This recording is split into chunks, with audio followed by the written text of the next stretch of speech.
Yeah. For sure. Cool. How did we start this last time? Because it was actually pretty good. I don't know. I started with me awkwardly opening my camera back, like, okay, let's do this. You did. I don't know. I wanted to do like a what's in the camera bag, but more from a psychology of photography point of view, or psychology of creating. Like, we don't just do photography, like you do other stuff too. So yeah, you can start it off. You got a cool camera bag? Yeah, it's very cool, very pretty, lovely camera bag, except that we discovered that it scratches incredibly easily. You can't even feel the scratch, but you can see when you get up close to it, it's scratched all the way across, basically. And I'm like, how? I just got this. Yeah, it's life. It's life. So I didn't really bring a lot with me today because I was going to a vintage clothing convention bazaar thing, and I was like, I'm not going to bring a lot because I'm going to be walking around a couple thousand people. Yeah. So you don't want to carry all that stuff. I don't want to carry all that stuff. I don't want to like accidentally lose anything or have it get nicked or anything like that. Yeah. I just said nicked like I'm British. Have it get nicked. Oi. Oi. Yeah. So I brought 3 lenses, 2 cameras. I only ended up using the 1 lens on the 1 camera and then my point and shoot. Okay. That's actually quite a bit of stuff for a single bag. 3 lenses, 2 cameras. This is light for me. It is. I get it. I always overpack and I end up using like 1/4 of it. So same. I would rather have it and not need it than be like, oh, I needed that thing that's 3 hours away. Yeah, me packing a telephoto and never using it. Never using it. So I actually only used the Sigma fisheye lens. Really well thought out thing we actually accomplished. My friend was like, you have the thing that looks like the fishbowl, and I was like, you're in luck, I just bought one. Heck yeah. That's actually a really cool looking lens, I'm not gonna lie. It's very cool. It's actually petite. You know, a lot of fisheye lenses are like huge. Like that they're is like bulbous, like, because one of the wide angle lenses, it's ginormous. Yeah, that looks really cool. It's very cool. I definitely enjoyed shooting with it today. We shot in a creepy hallway with a 1930s dress on request of my friend Lavender. Okay. And then we did some like celebrity style, like holding the flash up in the air while you're shooting with your camera down here kind of shots. Okay. Just on the fly with a couple hundred people in the background. You gotta love too, like, especially like because you were just doing it, like how small flashes have gotten. Like, it's not just a speed light anymore, you know? Like, I literally just put the umbrella grip on it and just held it. Yeah. Like above my head. That's freaking sick. Like, that's the 100 from Flashpoint. It's pretty sick. Explorer 100. I really like it. It's my favorite little flash. I have a big flash, but I was like, I'm not bringing that today. Honestly, overkill. I'd rather have that than a speed light at this point. Yeah, for sure. Yeah. Great recycle times, rechargeable batteries, off-camera ability. Can't beat it. What else you got? Let's see. The trigger, the TTL trigger that I was using with the other camera, this Canon G5X. I put the TTL trigger on because we're going to be moving around a lot. Put the TTL trigger on the G5X. It's little and it's really easy to hold, so I just slip that on, hold my flash out, and just walk around like this. Okay. But this is really easy to hand hold. That is not. Yeah. It's heavy. Yeah. And plus, like, with that, I think you have to, like, adjust your focus points a little differently than that one. Yeah, this one actually has face tracking. So, point and shoot with face tracking is a lot easier than a DSLR with 9 focus points. Focus, recompose, on the fly, not so easy. Especially when you can't see it. Yeah. I see it. I get you. Yeah, that was an adventure. Yeah, I don't usually shoot TTL, but since we're going to be moving around a lot and we're actually in like a crowd of people, I was like, all right, we're gonna TTL this today. Yeah. So that does actually fit in the bag too. So you have like empty space in the bag also. Yes. Because this bag is for when I usually pack a lot of stuff, but it also happens to be the only convenient empty one. So I got you. I was like, I'm just gonna put all my stuff back in it. Okay. And moving through, what is this? This is my usual ultra wide, which I didn't actually break out today because the fisheye just worked with our environment so well. Yeah, but it's the really Sigma 12 to 24 millimeter. I like it. It's a lot larger. It is. Like, comparatively, it's huge. And they look really good though. Like aesthetically, like the lenses look. Sigma makes really nice quality items. And I agree. I with think affordable price. they're probably my favorite lens Sigma, send me manufacturer. stuff. Yeah, right. Sigma, we need sponsorship. We love you. Hey, look, if you're trying to sponsor a minority and another minority, I'm just saying. Just saying. Just saying. No, I agree. And what's the last guy over here? The longest lens I brought today, which is also the most peak lens, is the Yongnuo 35mm f2. That's I prefer this over Nifty 50 because I just like the wider perspective, I- but it's roughly the same idea. I gotcha. I agree with you. I don't. I have 150mm, and I almost never use it. I have one just for the sake of having one, but it doesn't really leave my storage bag. Oh, you know what? I take it back. I have two. I have the one you gave me that's actually on that. Light. Yeah, it's on that light. Yeah, That doesn't count. It's not being used as a lens. kind of, but not. Yeah, not for photography. Yeah. So yeah, that's actually a cool rundown. You kind of did like a couple run and gun fashion thing. Like that's. Yeah, that was. For not knowing exactly what I was getting myself into today, I think we did pretty well. Because I got there really early. The early birds got there at 11. I got there at 10 when everyone was setting up their booths. So I could look at the layout and figure out where my friend was at and, kind of plan out what I was wanting to do. And then the crowd started rolling in at 11, and that's when we started really shooting the look with the crowd as the accessory. I gotcha. So it's fashion happening in a place, and yeah. Totally different than what I usually do, which is people in architecture. Yeah, for sure. I like it. I like the setup. I like you kept it portable and a very kind of I won't say it's a not portable bag, but well, I do have one more thing in here actually because it's in the laptop compartment. When we were shooting one of the fisheye looks in the creepy stairwell, the lighting was not great in there, and I was like, okay, I need some off-camera flash, but I didn't want to use hard flash like I usually do with that because it's such a soft vintage gown. It's like an ivory color, in an ivory beige stairwell. I was like, I can't use hard flash with this, so I brought this little guy. I need to replace it because I've been using it to death for the past couple of years, but it's actually a gray disc. Oh. It's flash diffuser. So I just stuck the flash in here and just held it up above my head like that. Nice. That's actually it's definitely beat. It's clapped. Yeah. It's seen better days. It has seen better days, but it still works. That's actually really neat. I don't have anything like that. I don't do any It's they're $5 on Amazon. Yeah, look. They're super cheap, portable, easy to use. Definitely recommend it if you need something on the fly. I don't have basically any sort of one gun setup at all. I'm always I look like I'm carrying gear for 3 people, and I use one camera and one lens. But what if you needed it? yeah. Well, that's how I feel. Oh, I did not use it, but I have a much larger version of this. Oh yeah. Okay. That one looks unused, compared to It's so big I can't hold it with one hand. You should get a little frame for it, so you can. That's a good idea.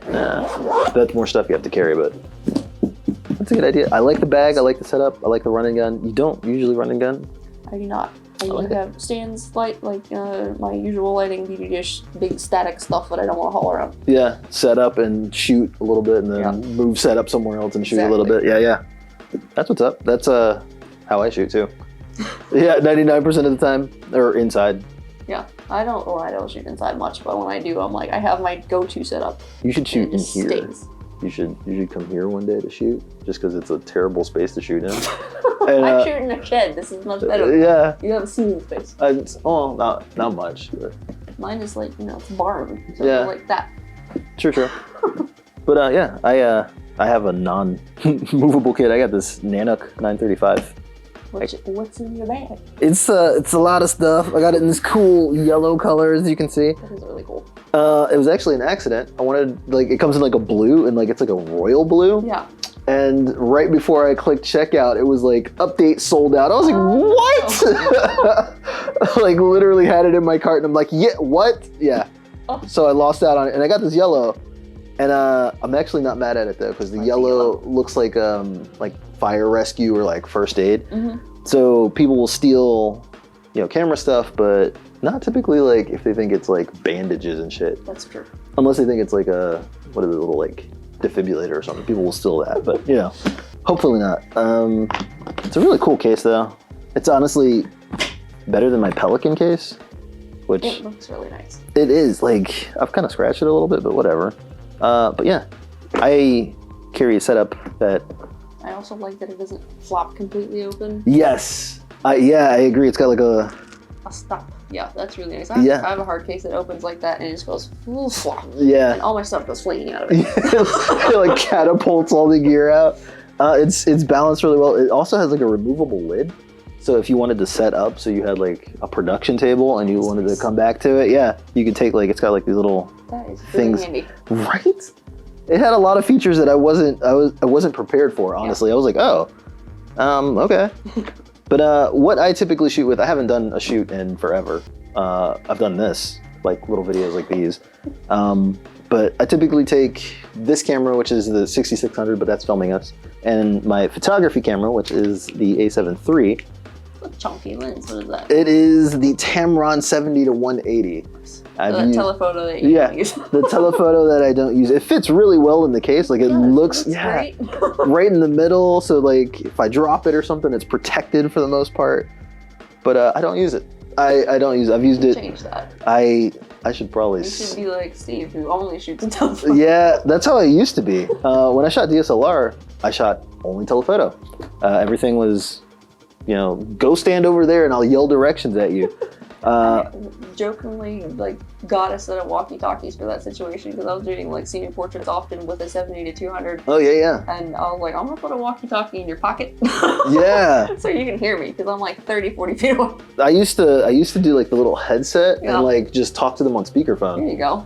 Because like if you throw a phone on the ground, you can't even see it. So or you can just clone and that's it.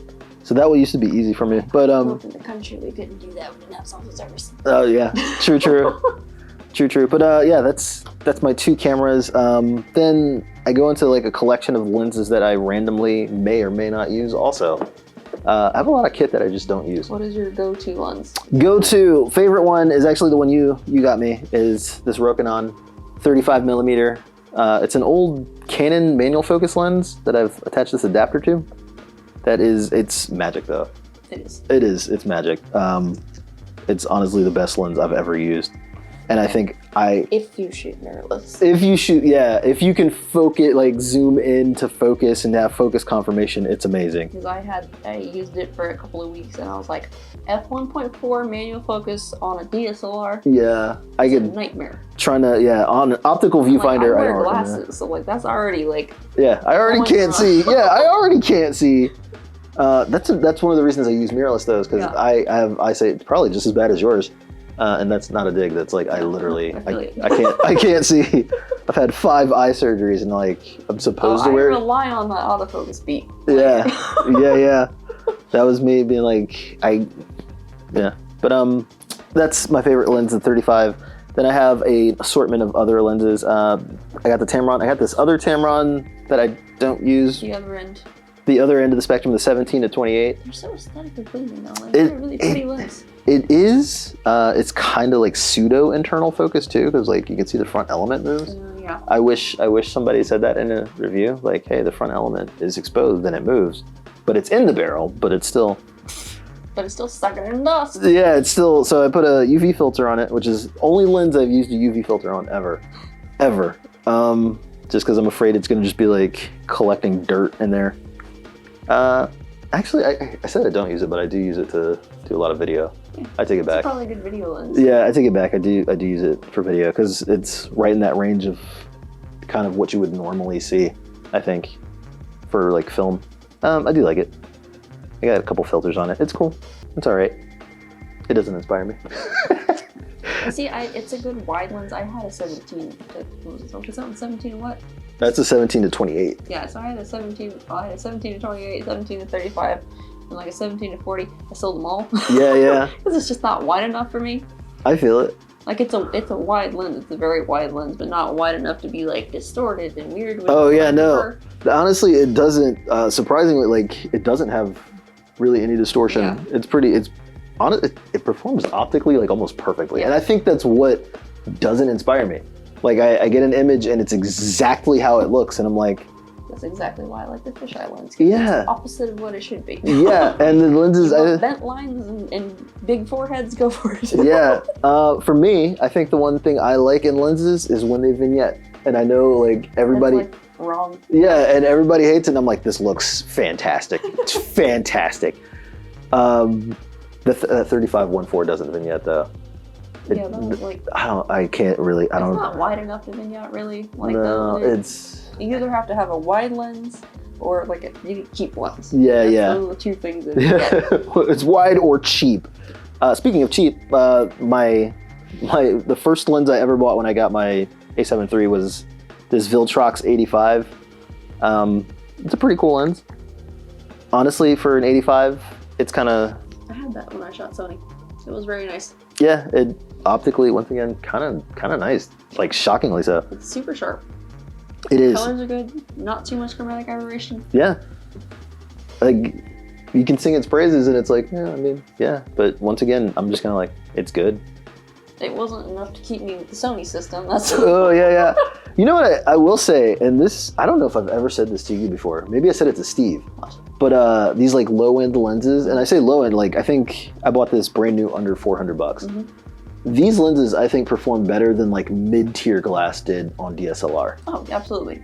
Yeah. Yeah. Like, Well, I mean, I have like Canon's low end 85 f1.8, and honestly, I think they're on par with each other. But when that came out a long time ago, it was a lot more expensive. yeah. So like now you can buy for like $500 new, or like $300 or $400 used. Yeah. But, like that still blows it out of the water, autofocus wise, Yeah. and like everything. And this is like I said, I got this for like under 400 used or under 400 new. Yeah. And like I just feel like the quality for price is starting to get to that yeah, like absolutely. a good, you know. But the thing is, the bodies are much more expensive than you can get. The reason I shoot Yeah. Canon DSLR is that you can get a 5D Mark II for $300. Yeah. It's a full frame, 20 megapixels is enough for me. Like you can, there's an I feel- assortment of random old lenses that you can get that are really inexpensive, or like you can even find them like Yeah. secondhand. You can find them. Yeah, You yeah. can find fun stuff, and that's my whole kit cost less than I think your body did. Jesus, really? How much was that? A7 III, right? I got it, and right before like the prices went up, I got it for $1,700 with the kit lens. I'll have to do the math, but I'm pretty sure like all my full frame DSLR lenses will come in under like probably under 500. That's pretty sick. Yeah. My wallet is jealous. Yeah, that's actually really sick. Now I'm like, oh god, have I overspent? Because like, I was- would have raised that to 600 because I bought it in like excellent condition, the fisheye lens. You Yeah. can buy it cheaper. Like you can definitely get it cheaper. I just bought it like when it came up. It came with the original packaging and things like that. It looks- for a lens from it looks new. 2005, that's unheard of. was So, it was it just like a demo unit? I wonder. Probably. 'Cause it like looks no unused, scratches, no yeah. dust, no, it looks like it's used once and then put back in the box. It's pristine. It's pretty pristine, honestly. Moving on to my other Viltrox, I got this 24. This was one of my favorite lenses. It's not perfect. Once again, it vignettes at 24 at 1.8, but it looked like the color rendition. Yeah. It wild. I was thinking about selling it, but I'm gonna keep it. I'm gonna keep it. I'm gonna keep it. Like this You used. can do what I do. Challenge yourself to either sell it or use it. Yeah. So I'll have to use a lot of my start actually shooting photography again. And then random pickup was this guy. It's the Sigma 45mm 2.8. It's tiny. It's close to 50. I was saying I don't use 50 earlier, but I got this. I guess this counts. Let's say the Yongnuo's 35mm. Like if you get it on a good Amazon sale, brand new, it's $60. Jesus. It's not optically amazing, but it's fun, and it sounds awful. Oh, whoa, that's old school. You can hear it when it's autofocusing, so it's clearly not made for video or anything like that. But like for old school DSLR, like it's fine. That's It's gangster cute. though. Yeah, yeah. That's like yeah. That's cool though. Yeah. Why is it- motor wear? I was about to say, yeah, it's gonna. It's got the old school like, and you can get. I've had a couple of these now. Like I buy something, I use it for a while, I'm like, I'm not really feeling it. Sell it, and then a few months later, I'm like, I shouldn't have done that, so I buy another one. Yeah. And occasionally, like you get a model that's crunchy. This Oh, one's yeah, not yeah. crunchy. The Is- last one was crunchy. Is the motor just already Yeah. shot? Like you get it new out of the box, and it's like, and I'm like, Yeah. oh no. Yeah. Motor's just already pre broken. Like it's not gonna stop working, but it's gonna make that noise forever. Yeah, yeah. Other than that, those are my main camera lenses. I got some other accessories and stuff that like we should do another video on accessories. We should. A lot of accessories. Yeah, I have a. We both have a collection of like SFX lenses, or like filters rather. Honestly, yeah, that all started because of you. Once again, yeah, like I saw. Honestly, like you got me started on the mist filter kick too. Mist filters. There's such a variety. I did it before at school, all right. Like you're the first person I knew that used them. You're the first person I know that made their own. You turned me on to that walking way. Oh, yeah. We'll save that for another video. Yeah. That's oof. It's a weird brand name, but yeah, I like their stuff. It's yeah. So for the price, I was like, this is really good. It blows the K&F one out of the water, I think. I agree. Yeah. Yeah. Like a fourth the price, a half the price, something is No, very it's good price. Probably like a quarter. Two of them for like 30. Was it even 30? I don't know. I don't Under, even. probably under. Yeah, it was cheap to the point where I was like, Like, is it gonna fall apart? We'll see. And then, but no, nice. the quality is actually really good. But yeah. Oh, speaking of filter, this is my favorite filter ever. It's the K&F. After you just like dogged them on video. Well, no, because they're specifically just their mist filter. It wasn't Just as that, good. just Yeah. that one. The plain, Yeah, like- the plain like flat. Yeah, I have that somewhere, but it's floating around without a case because I was like, whatever. But this one. That one, I like that a lot. Yeah, it's like a V&D black mist. You should pick it up. I'm not endorsing the brand, but that filter is awesome. I watched a lot of reviews on it, and it just looks magical. It does. It takes, you can use a lame lens and throw that on there and you're like, this looks like a scene from a movie. Like, it's fantastic. You want to fix your bad lighting? That's how you do it. Absolutely. Yeah. Don't learn the exposure triangle. No, Get a filter. Do not. Do it the wrong way. It's more fun. Yeah. Fix your own problems, kid. But yeah, that's my kit for the most part. And we'll do another video on accessories. That I brought with me today. Sometime he's gonna have to come to my house so we can put all my stuff on one table. Yes. Because I have a lot of stuff. Yeah. So we're gonna stop that at some point. Oh yeah. Yeah. I forgot all that. Yeah. At the end. Yeah, all that B-roll.